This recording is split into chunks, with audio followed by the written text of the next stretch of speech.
Might be the hardest to All right, guys. Let's rock and roll. So, first of all, welcome to our, whoops, I got you guys in full screen. Let me just get out of that view. Welcome to our Tuesday night team call. We do these every Tuesday night. So if it's your first time, welcome.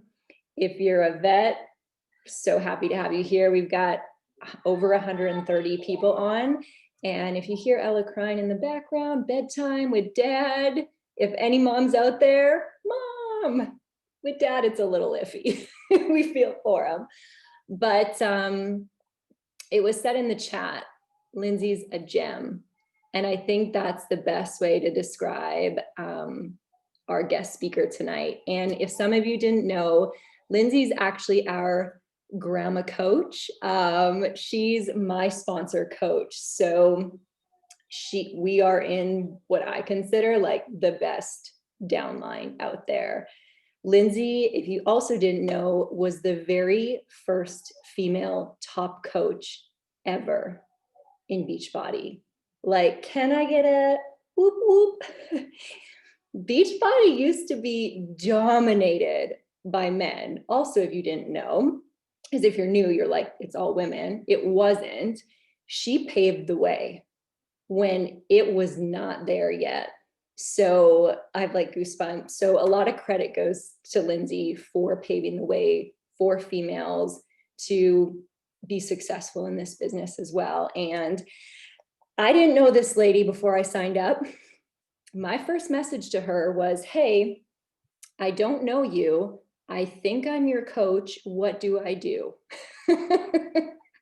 And she was probably like, whoa, I don't even know who this person is. But I think God was looking out for both of us. And it has been an amazing 7 years for me. And Lindsay's been doing it for over 10 years now. So Linz, I'm going to hand it over to you to share a bit about yourself, and you take it away. Just thank you for gifting us this evening when you have 3 kids.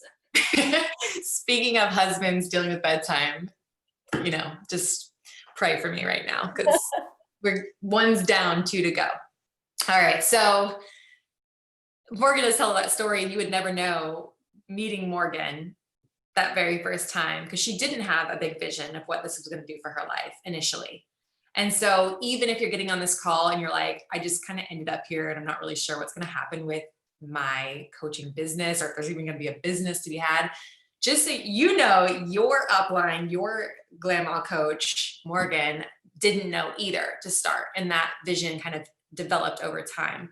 And it's been really cool to watch her grow into that vision. And of course, now seeing Ella and, the family that they've created, it's just so cool to be able to see so many things that she didn't even see for herself happening in her life, and the ways that it's the ripple effect that it's had, and you guys' team, I'm not going to say I have my favorites, but when Morgan messaged me, I was like, well, I'm taking a break for like the first time ever in my 10-year coaching career, but for your specific team, okay, I'll do it. And that was legit. That was not me just blowing smoke. That was actually me being like, for real. It's like, this is my birthday week, y'all. My birthday is on Sunday. So I typically take this week off because Christmas babies, we get gypped. So you have to take your own vacation.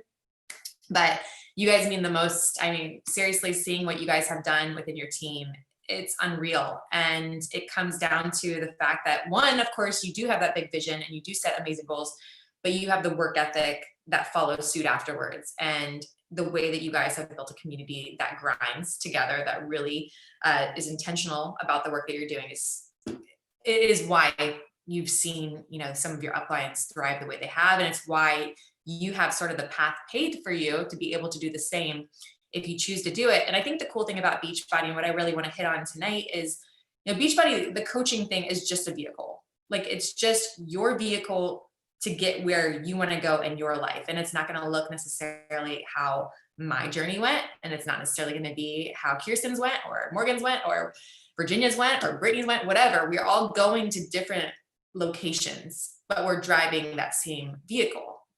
And I think too often people have such short-sightedness of where this vehicle can take them. And I think a lot of times, honestly, looking back, it's because we don't know necessarily what we want. We do know what we don't want. And that's where I started in my, I guess, coaching career, is I knew exactly what I didn't want. I didn't want the life I had. I started this journey in filing bankruptcy when I was 25 years old. And I had my daughter, probably the last of one that's going to go to bed tonight. She's now 11 years old. And I had her premature. She was 2 months premature. Tons and tons of medical debt got loaded on us. And at the same time in the US, we had this real estate market collapse. And I kind of fell victim to that. Some things were out of my control, right? Because I didn't ask to have a premature baby. And I had a really good story about that, because I was like, wow, that's unfair. I should not have had that happen. Or the same thing with the financial collapse. Obviously, when I was buying a home, I didn't think, oh yeah, 2 years from now, the financial world's going to fall to shambles. But I'm going to kind of reflect back on this in about 20 minutes and show how I was able to switch things around from being like a victim of my circumstances to now a victor, and using those circumstances to actually be the thing that made me push myself into coaching and really go all in with it.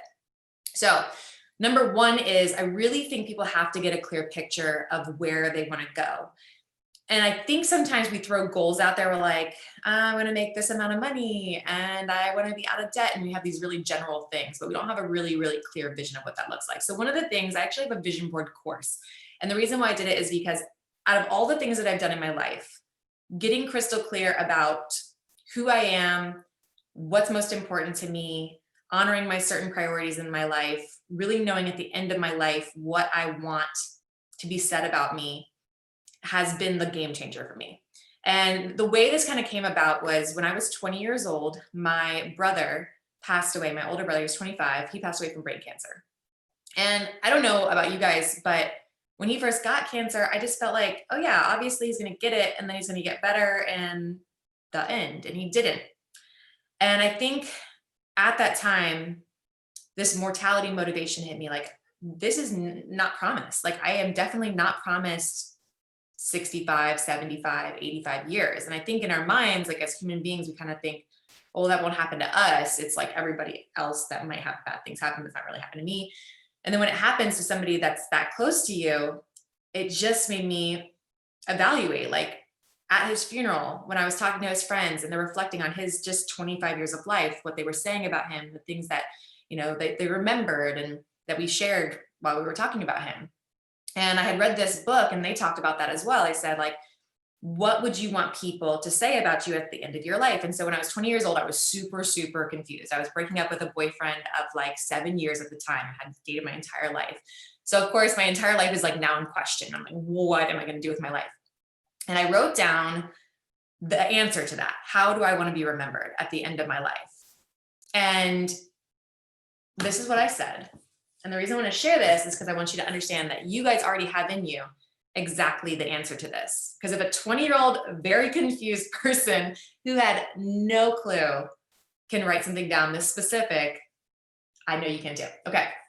So it says, I want to be remembered as a person who saw potential in everyone and helped them to realize that potential and achieve things they once thought impossible. A motivator and a great example of what hard work and faith can accomplish. A great mother and wife, a dreamer and a doer, a gifted writer and a talented musician, a hero to many and a friend to most. And then I wrote, don't believe that a few people can't change this world, for that's all who ever have. And so I look back on that now, and obviously Morgan said I'm 10 years into my coaching journey. I literally wrote my coaching business. Like, that is literally what we do as coach. It's what I do every single day of my life. And I did not know this existed for another, 5 years, but I already knew that's what I was called to do. And if you want to go even a step further, answer that question, how do I want to be remembered? But also think about like the 3 most important people to you, people that would speak at your funeral, and ask yourself, like, what do you want them specifically to say about you? What do you want them to come up to your casket and thank you for? What did you contribute to their life that was so meaningful? And that would be like the most important thing to you at the end of the day. If you don't know the answer to that, there'll be things like shiny object goals that sound really appealing. Like an example would be a really high paying job. that you take because it's just a high paying job. But you never consider like the impact that that's going to make on your world. Maybe it takes away all of your free time with your family, or, you know, it's like people are really rude and mean and it doesn't have any meaning to it. And so therefore you go there begrudgingly. Yeah, you're making a great paycheck, but you don't love it. Like that is what happens when people don't necessarily know what their main priorities are, what's most important to them in their life. And so that's why I always start people with the course is I'm like, okay, think with the end in mind, answer those questions, and that will be sort of your guiding light to be able to set goals around those things. That way, you're not just getting in this Beachbody vehicle and saying, I want to go to Diamond. And it's like, I don't even know what that is. And here I am driving. It's really easy to lose motivation on that if it doesn't have anything else meaningful attached to it. And I think that's where coaches go wrong, is they set all these like shiny object goals that don't mean anything to them yet because they haven't attached that like bigger vision. Whereas when I was thinking about going to Diamond, it was like, for me, just a little stepping stone spot in my journey to be able to one day talk to my 11-year-old and be like, you know, what are your passions that you have in your life? You know, do you want to be, she actually just told me in the bathroom before this, she really does. This is funny because I used to say this all the time on calls. Like, she wants to be a horseback rider. She wants to go into equestrian stuff. And Lord knows the equestrian stuff is very expensive. So I was thinking, if my daughter comes to me at that point, ask me, she wants to say, when she make a horseback riding, like, I'm so sorry. Like even the boots are too expensive for us to get you into that. And she literally just told me that's what she wants to start doing. I never wanted to have to tell her, I'm so sorry, Lyndon, like we can't afford you to pursue that, because that's what I was told my whole life. Or I didn't want her to have to miss out on like the moments of her life that were really important to her. Let's say she's performing at school for the holiday and they have it in the middle of the day and I know I can't get off work because, you know, I am an employee. I wanted to be able to create a life that like, no matter what, I would be at that thing, because I never had people at my stuff. You know, you build it around what was missing in your life and also what was most meaningful to you as a parent. And so for me, those two things were like my guiding light. I will not have those moments happen. And thank the Lord they have not, but it was really, those goals with Beachbody were just little stepping stones to make sure I was pacing myself to be able to get to the point where when those things happened, I could say, yes, I'll be there, or yes, let's go do it. So that would be number one. You have to think with the end in mind. Number two would be, you have to get into the ownership mindset versus the blame game. And I didn't really feel like I was, I don't know, I guess like super victim, but now looking back, for sure, my entire story was about me justifying where I was. So I told you guys about the debt, and I told you about losing the house. I also had 2 alcoholic parents, and I had kind of built this story of like this woe is me story. And whenever I told people, they're like, oh my gosh, you know, I totally understand why it's not working out for you, why you didn't finish school, why you didn't, why you lost the house to foreclosure, why you had to file a bankruptcy. And like, those were all my stories, and they were really, really good. And people really did buy into them, and I bought into them. But the problem with those stories is, yeah, sure. And they were valid, right? I'm sure you guys each have your own stories. And if you're in hard times, like no doubt they are real. You know, those things actually did happen and they were super harmful, and not all of them were my fault completely. But where I found power was looking within my story and saying, but where did I have ownership in that? So let me tell you where I had ownership in mine. Number one, having a house that could fall into the financial collapse. I didn't even really look into mortgages. I just thought, well, the housing market's going like this, I should just buy a house because that's what everybody else is doing.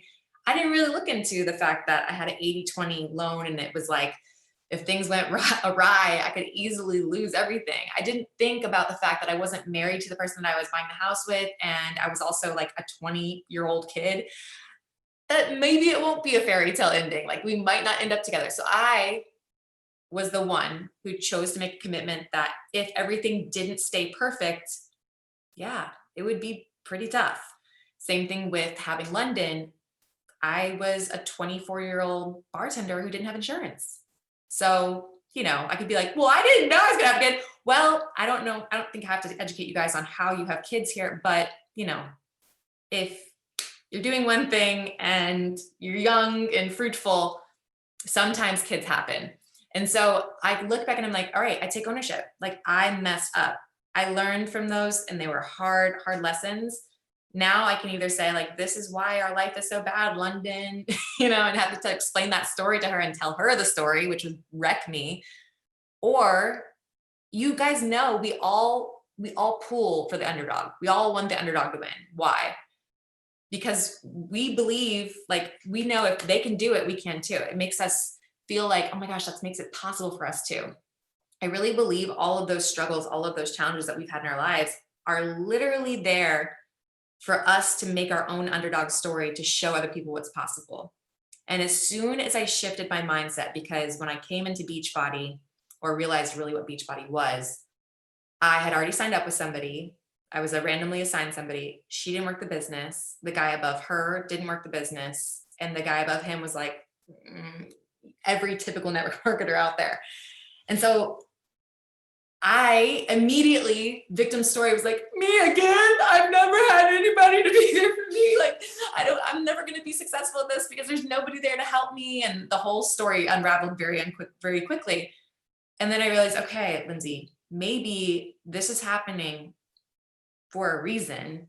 And maybe it's because your story will inevitably be the testimony that anyone can succeed in this business if they become the kind of coach they wish they would have had. And they're going to have to work so much harder. The underdog, we all know this, like the underdog has to work way harder than that person that's the obvious winner. They have to work way harder.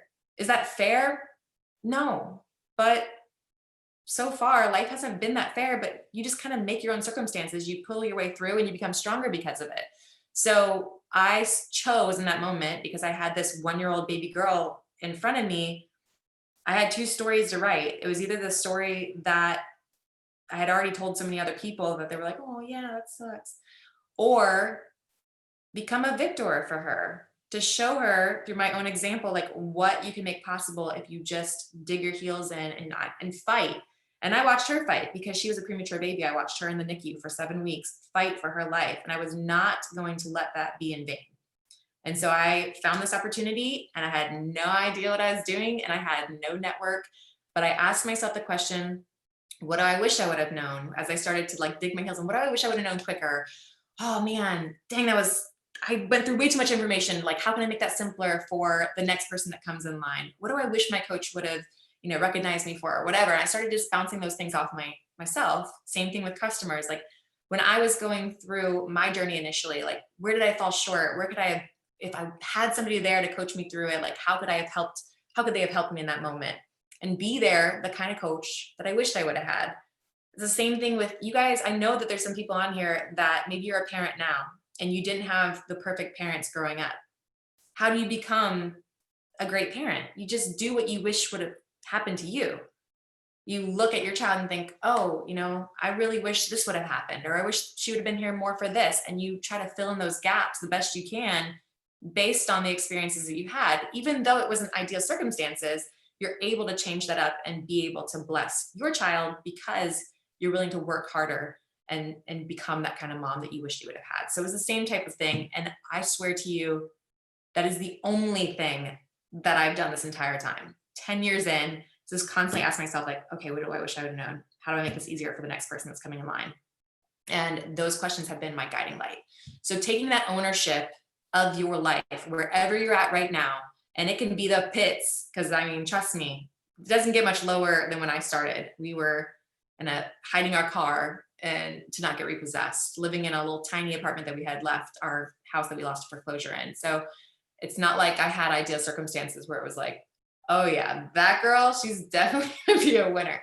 But I also knew who I needed to grow into to become the kind of role model that I wanted other people to see me as. And so little by little, day by day, I took the actions that person would take versus what had kind of gotten me to where I was. All right. How do you find your limiting story? And this is the easy one.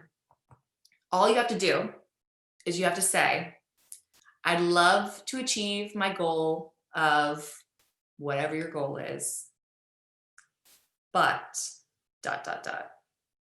And after that but is your story. That's the story that you have on that specific goal or that specific thing that you want to have in your life that you are telling yourself. And like I said, it can be very, very valid. You just have to look for the place that you can take ownership and that you can make changes. All right. The next thing is, I will be happy when. I'll be happy when I am making $500 a week. I'll really show up to my business once I hit Star Diamond. I'll really, all those different things, when these things, they have stipulations to them. Okay. So another parent analogy. I'm like 10, 11 years deep in parenting. So I got a lot of parenting stuff. I don't know about you guys. We are right upon Christmas. And if you've ever had a moment where your child goes through a season where they're kind of like take for granted all the stuff they have and they're just asking for more stuff. London went through this period where everything that came onto the screen, they used to have like a lot of infomercials for toys. It was like, I want that, I want that, I want that. She was like, what about this toy that you have? And they're like, no, I don't want that. And I'm like, excuse me, I just bought you that toy at like Disney store a week ago, and now it's chopped liver. Does it make me want to buy her any new toys? Heck no. I'm like, you spoiled, right? You just stick with what you have. No. When she is appreciative of what she has and grateful for the life that she already has, and she's good to her toys and she puts them away and all that stuff, I want to give her the world. Like, I will buy all of Disney store when that girl is in, this appreciative, loving, giving mood. But when she's in that season of feeling super ungrateful, I don't give her anything. So I can only imagine God the Father is looking down on us with all the blessings that we do have, because you guys are in the UK, Canada, or United States. We are, no matter how down and out we are, beyond blessed compared to some people in this world. And I think anytime I felt like I had it worse, so bad, I tried to get perspective and like see that there are so many people that have it way, way worse. And you might have a job that you dislike right now, but you got a job. And that was me. I was bartending and I loathed bartending. Hated it so much, especially when I became a mom and I was bartending, because that was like my worst nightmare. I'm still bartending, I'm a mom, and then how people treat you. It was hard. It was hard for me to stay positive in that environment. But then I shifted my focus and I said, okay, how can I serve the best I can in the season that I'm at right now to show that I am willing to be thankful for where I'm at now and trusted with what I have right now, so that I can inevitably be trusted with more. And so I would go into my bar shifts and I would be like, God, I'm going to do this for you tonight. I am going to show up. I'm going to be the friendliest bartender. I am going to be the kind of bartender that doesn't bicker and talk bad about people behind the bar, because that's what they all did. That's what I did too. And I'm going to be somebody who serves the best I possibly can serve tonight.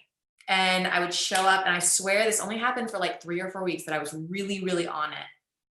And it was about 4 weeks after that all of a sudden I realized Beachbody existed. I felt called to quit my job, and I just ran towards Beachbody, and I made about $59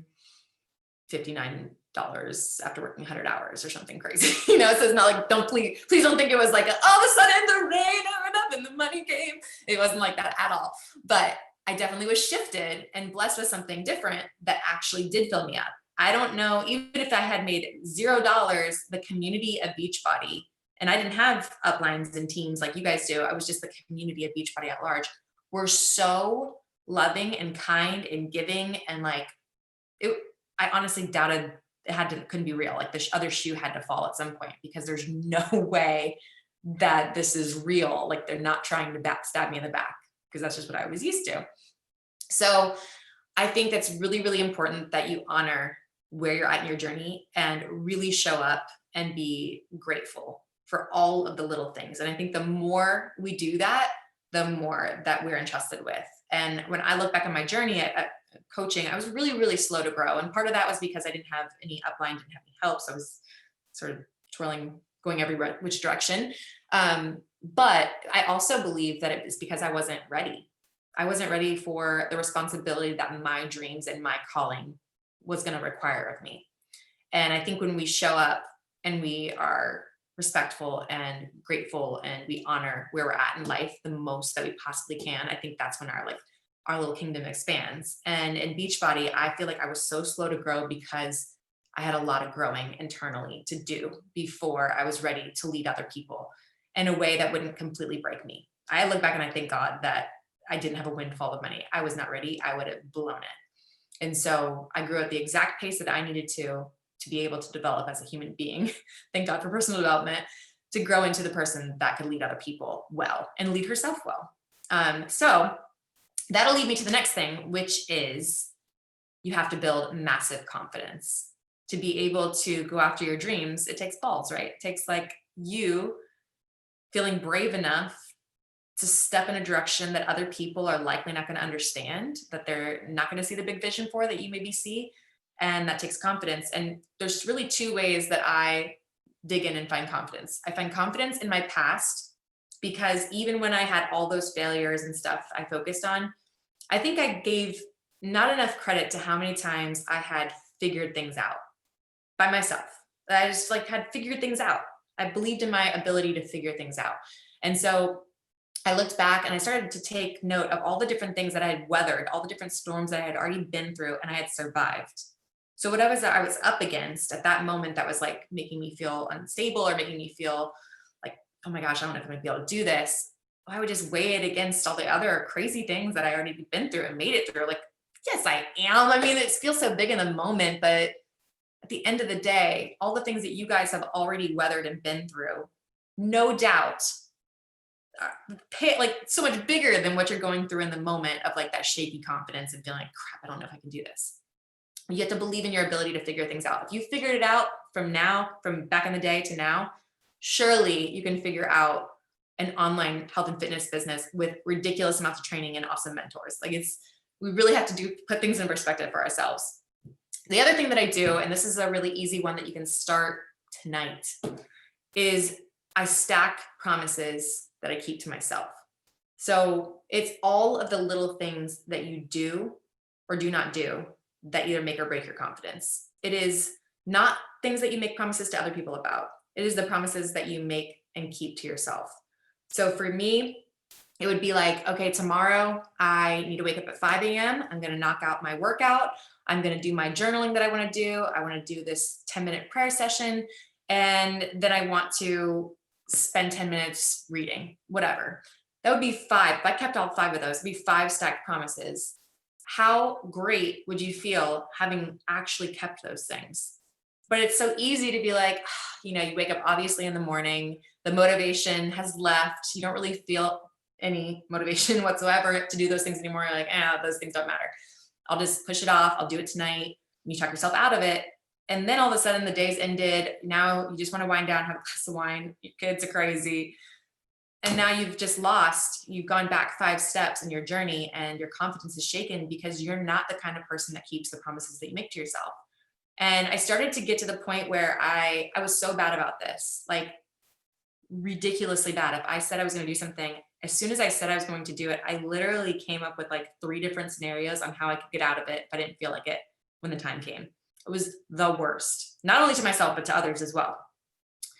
So I had to make a big, big shift with this because I knew I wasn't the kind of person I wanted to attract. Because here's the problem. If you don't work on your problems in Beachbody, all the people you attract, if you attract any, are going to be all kind of people that have the most annoying qualities that you have. So it is definitely going to show you where your inadequacies are, where you have to work. And so I started to attract people like that, who were very flaky, and realized, oh, wow, yeah, it's because I'm a really flaky person. So I had to become the kind of person I wanted to attract, which was the kind of person who, when they said they were going to do something, they followed through, whether or not the feeling was there.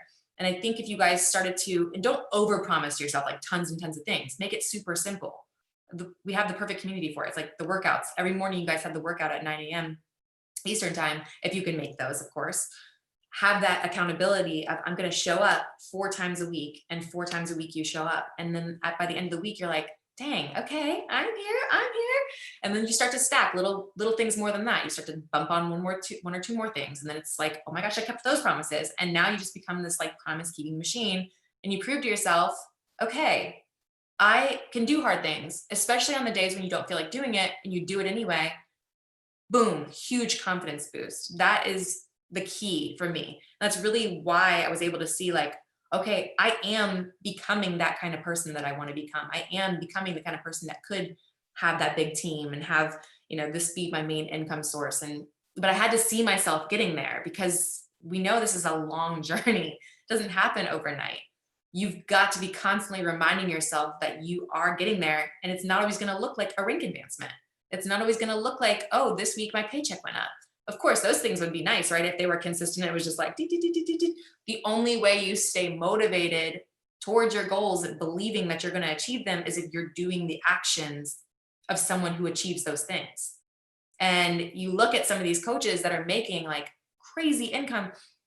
Trust me, they were showing up the way they show up now well before they got to that place. The only reason they're there is because they showed up like that well before. That's the only way they're able to eventually get to that place. You won't get there by leveling up when you get to that income, when you get to that rank. It's just not how this business works. And I don't really even believe it's how work works. Imagine at a regular 9-to-5 job, you're showing up like a base employee. Do you think you're ever getting promoted to senior vice president? Like, it's just not going to happen. You're not going to get promoted at all. The only way that you get a promotion is if you start to level up your skill, level up the way that you show up. And they're like, wow, look at Martha. She's really showing up well beyond her call of duty. And you get, you grow. That's the same thing, same concept of this business. And for some reason, our business does not get the same love as those things, but it is really identical in how it works. Okay. So that's building confidence. The last thing I want to share with you guys is something that really changed my life a few years back. And it kind of ties back into keeping the end in mind. Oh, actually, nope. I'm not going to do that. I'm going to share these with you guys, but I'm going to actually send them to Morgan so she can send them to you. So number one, I think clarity is so important, and being able to know exactly what you want. And we're going to do the whole activity of you saying how you want to be remembered and what you want people to thank you for. But here's just like a worksheet that you can fill out afterwards. And I want you to fill it out by tomorrow. And hopefully, Morgan, you can post in your team page, have people pop theirs below, because I think that this would be so helpful for you guys to really get clear. Here's a simple question. So number one, we've already talked about, like, what do you value most in your life right now? Explain why. List your top 3 priorities. But here's the questions that I want you to answer. If time and resources were no longer in scarce supply, how would you spend your time? So number one, what dreams would you go after if time and resources were not an issue anymore? Number two, who would you spend your time with? Why? And what would you be doing together? Number 3, would you travel? If so, after COVID, where, why? And then have you ever made like a little mini bucket list? Number 4, how would you live different in your day-to-day life? Like, what would your day-to-day life ideally look like? That's a place that I don't think most people go. They think about the travel, like, I would go to Bora Bora and I would, but they don't think like day-to-day, what would you do if time and resources were not an issue anymore? Number 5, how would your most courageous self show up to life differently than how you're showing up right now?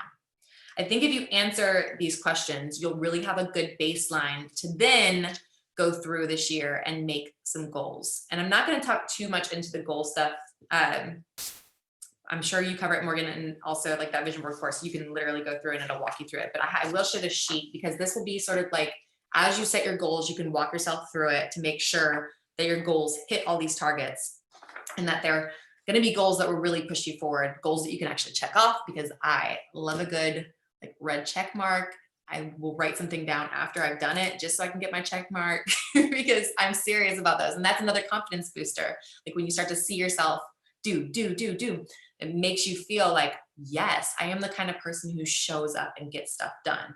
So those 2 things are really important. The last thing I was going to say, when I get to now, is I heard somebody talk about this moment where it is the end of your life. And your funerals happened and people said these amazing things about you. And now you're walking through the gates of heaven and, you get there and it's like, well done, good and faithful servant. And he says, I want to introduce you to somebody. And he introduces you to this like amazing individual. And God explains, this is who I created you to be. This is using all the gifts and talents and abilities and opportunities that I put in front of you. This is who you could have become. And you look at this person and like the nightmares, obviously you don't recognize them. Like they are so much more than what you are walking away as, because you did cower, because you were afraid what people would think. And, you hesitated when opportunities were put in front of you. We're like, I don't know, maybe that's not the right opportunity. And you held back on using the gifts and talents or developing them because that takes hard work and life got busy and bills needed to be paid. But the dream is that you guys bust through all of that. You look at this opportunity that is coaching and you look at it as a place to come and develop, a place to come and grow into the person that you're already called to be. And like I mentioned earlier with my little board that I made when I was 20 years old, it's already in you. It's like you just have to chip away enough of the crap that you built up over the years, whether it was traumatizing middle school experiences, bad parenting, or whatever. You have to take the time to chip away at that stuff to reveal the masterpiece that you've already been created to be. You just needed a vehicle, a community, an opportunity to be able to do that. And I, 10 years in, have not found a better place. I have paid for crazy mentorships, like $20,000, and have developed less than when I just spend time with Morgs. This community is incredible, and it's such a cool opportunity to grow into the person that you are. And it doesn't have to look like each other's. So that's the other hard thing, is you can't compare because you're not on the same journey. You're just using the same vehicle. But use it as inspiration when you see other people growing into this awesome, beautiful vision. It's like, use that as, oh my gosh, can't even imagine. I can't wait to see what is inside of me, and like go after it. Get outside your comfort zone. I am being intentional about that right now because I kind of got comfortable being good at what I'm good at. And I'm purposely putting myself in situations, doing a running program. I never thought that would happen, to get myself outside my comfort zone, because I know there's still more in me. And I know that I would be disappointed in the answer if I went to heaven right now, because I feel there's so much left in me to kind of tap into. And so that's what I would call you guys to do in 2021. We saw 2020. You can't control what life is going to throw at you. You can't, obviously, but you can control how you react to it and what you do with it. And there are a lot of people that had their biggest years. Morgan, I believe you're one of them. Their biggest years this year in the midst of a freaking pandemic. So don't say, well, it's because 2020, threw me all these crap. Yes, it happened. And there's a lot of people suffering, and it is hard. And no doubt you can have plenty of bad days, and you own those days, right? You deserve a tough day.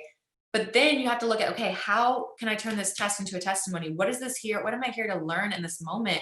How can I show other people what's possible by being a light in all of this? People need you more now than they've ever needed you, for more reasons than one.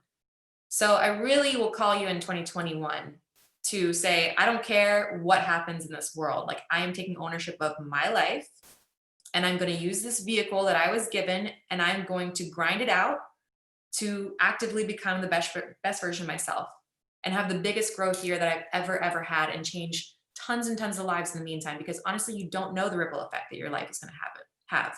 And you won't know until the other side, right? I think inevitably we're going to see this like movie of all the different things and different people that we impacted. It's just going to be the coolest thing ever. Got chills thinking about it.